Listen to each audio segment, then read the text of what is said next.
Demand management is a planning methodology used to forecast, plan for and manage the demand for products and services.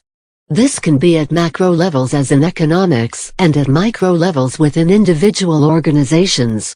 For example, at macro levels, a government may influence interest rates in order to regulate financial demand.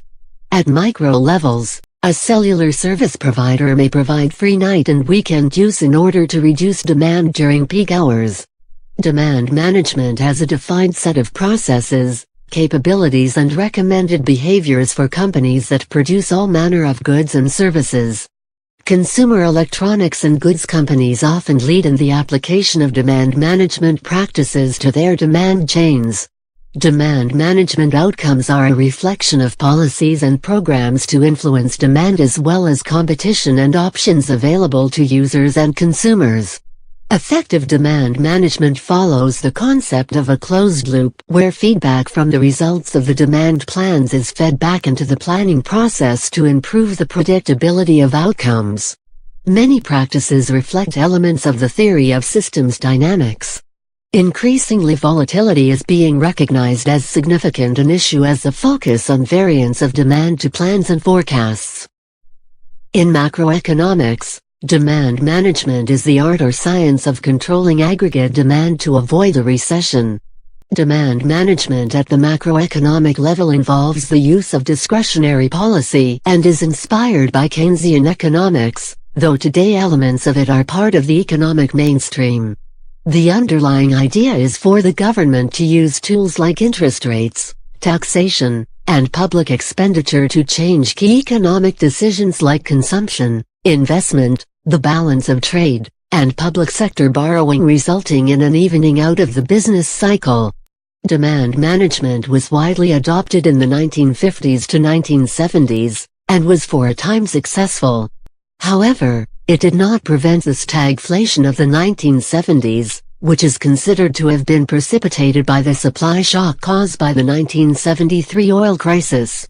Theoretical criticisms of demand management are that it relies on a long-run Phillips curve for which there is no evidence, and that it produces dynamic inconsistency and can therefore be non-credible.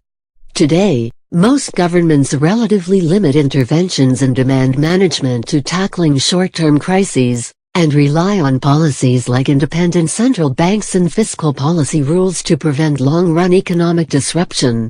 In natural resources management and environmental policy more generally, demand management refers to policies to control consumer demand for environmentally sensitive or harmful goods such as water and energy. Within manufacturing firms, the term is used to describe the activities of demand forecasting, planning, and order fulfillment. In the environmental context, demand management is increasingly taken seriously to reduce the economy's throughput of scarce resources for which market pricing does not reflect true costs. Examples include metering of municipal water, and carbon taxes on gasoline. Demand management is both a standalone process and one that is integrated into sales and operations planning (S&OP) or integrated business planning (IB). The definition of the process and components covered in this section describe the current best practices encompassing the methods and competencies that have a track record of success with leading companies today. Much effort is put into more esoteric financial or academic approaches. However, their practical value is limited by the ability of business practitioners to use on a regular basis. As those methods become more accessible and part of regular usage, join the best practices. Predictive forecasting, covered in this section, is a great example.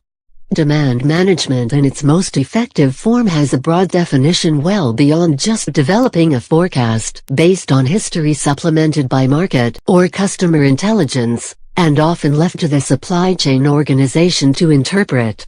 Philip Kotler, a noted expert and professor of marketing management, notes two key points. 1.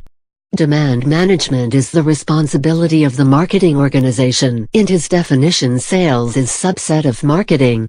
2. The demand forecast is the result of planned marketing efforts. Those planned efforts not only should focus on stimulating demand, more importantly influencing demand so that a company's objectives are achieved.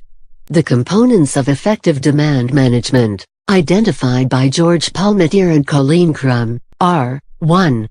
Planning demand. 2. Communicating demand. 3.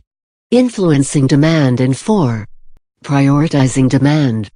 Planning demand involves a full multiple view process or workflow, including statistical forecast as a baseline from clean demand history, using the most effective statistical models.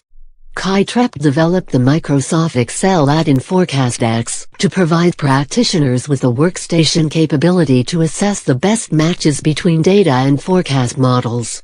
Increasingly, predictive forecasts have moved from a limited use to becoming best practice for more companies. Predictive forecasts use simulation of potential future outcomes and their probabilities rather than history to form the basis for long-range 5-10+ years demand plans. Baseline forecasts are typically developed by demand planners and analysts, who may be regional or centrally located. They work under the guidance of the demand manager. Baseline forecasts are communicated to members of the demand management team. This usually includes regional sales leaders, market managers, and product managers. The team may include customer service leads who manage orderers under service agreements with customers and have direct insight into customer demand. For major retailers, this is often point-of-sale data provided to suppliers,